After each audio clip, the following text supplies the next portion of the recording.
Misalnya wanita ini kan apa laki-laki dapat bidadari. Nah, bagaimana dengan wanita? Apakah wanita bisa mendapatkan bidadara? Apakah bidadara ada? Langsung aja kita lihat dulu nih, ada tayangan yang berikut ini nih. Al-Quran berbicara panjang lebar tentang bidadari bermata jeli yang disediakan Allah di surga untuk laki-laki. Di antaranya adalah di dalam Al-Quran surat An-Naba ayat 31-33, yang artinya, sesungguhnya orang-orang yang bertakwa akan beroleh kesenangan, yaitu kebun-kebun, buah anggur, dan kawakib atraba, gadis-gadis perawan yang sebaya. Selain itu ada juga Quran surat Ar-Rahman ayat 70, yang artinya, di dalam surga-surga itu ada bidadari-bidadari yang baik-baik akhlaknya, lagi cantik-cantik parasnya. Bagaimana sebenarnya penjelasan ayat tersebut? Dan apa balasan bagi perempuan di surga kelak? Apakah disediakan pula laki-laki tampan di surga? Wah, yang terakhir gambarnya bidadaranya begitu bukannya gitu ya? Dan untungnya Habib yang bahas. Iya, ini Masya Allah luar Pas, biasa. pas. Pas nih, yang bahas juga bidadara nih. Aduh, Masya Allah luar biasa. Nah sekarang nih bicara masalah tentang tadi nih Bib, nih mohon izin sebelumnya Bib ya. Ada bidadari di surga yang bikin kadang-kadang perempuan-perempuan tuh jealous. Banyak perempuan di dunia ini jealous sama suaminya. Iya enak banget sih suaminya dapat bidadari. Terus gimana dengan kita? Apakah kita dapat bidadara? Dan bagaimana penjelasannya Habib, mohon izin silakan Bib. Baik, izin Guru Maulana Ustazah Lulung. Ya. Hadirin yang dimuliakan Allah Subhanahu Wa Taala, para pemirsa Islam itu Indah Trans TV. Tadi kita dengarkan dari bidadari dan bidadara tadi ya ceramah. Kalau ditanyakan tadi tentang apakah ya di surga itu ada bidadara. Jadi begini, pertama di dalam Islam yaitu dibedakan laki dengan perempuan, ya Mas Fadli ya. Jadi di dalam syariah dikatakan yang namanya adil itu wada'a syai' ya fi makanihi, menyimpan sesuatu pada tempatnya. Laki dengan perempuan itu dibedakan dari fisik maupun juga fungsinya. Maka ada tupoksinya, tugas pokok dan fungsi yang beda.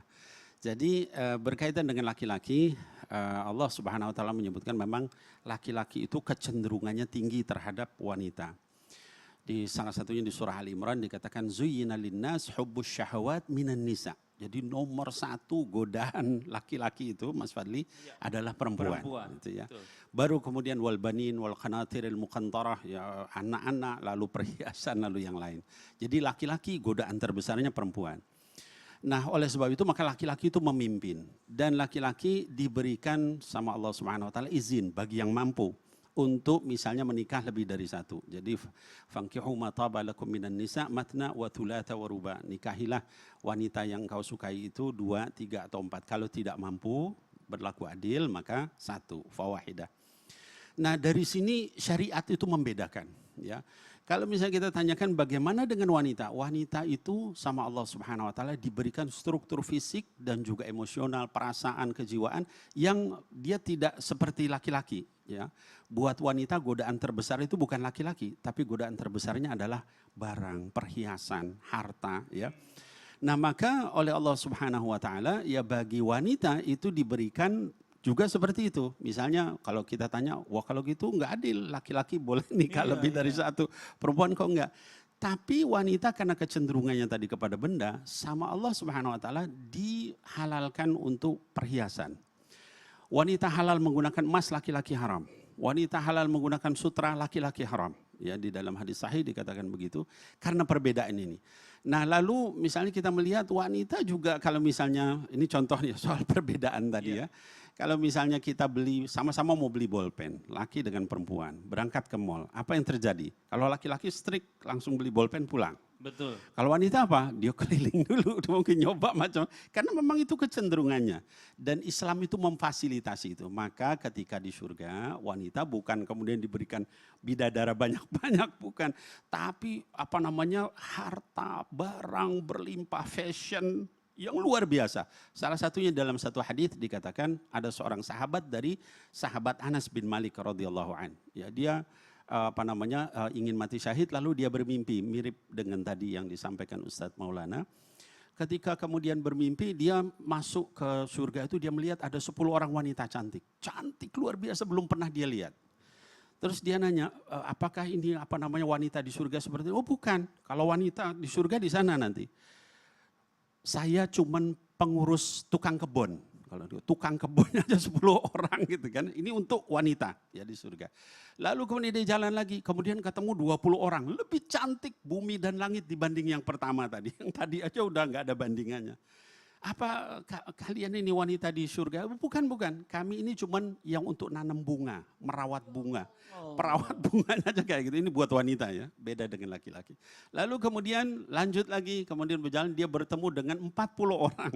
Wanita yang cantiknya luar biasa lebih daripada yang 20 orang ini. Ya, dalam hadis sahih. Lalu ditanya lagi, apa kalian nih wanita di surga? Bukan, kami ini adalah pelayannya. Ya kalau di kita mungkin bagian salonnya, mani-pedinya. Ustazah Lulung lebih paham. Ngurusin yang begitu. Lalu di mana wanitanya? Silahkan masuk ke istana itu. Dia masuk ke istana, lalu kemudian ada satu ruangan yang paling indah dia lihat di situ. Ada apa namanya ranjang, satu yang indah, kosong, satu lagi ada wanita yang tidak bisa dibayangkan indahnya. Sayalah katanya wanita di surga itu. Jadi bayangkan itu yang indah-indah tadi itu hanya pelayannya doang.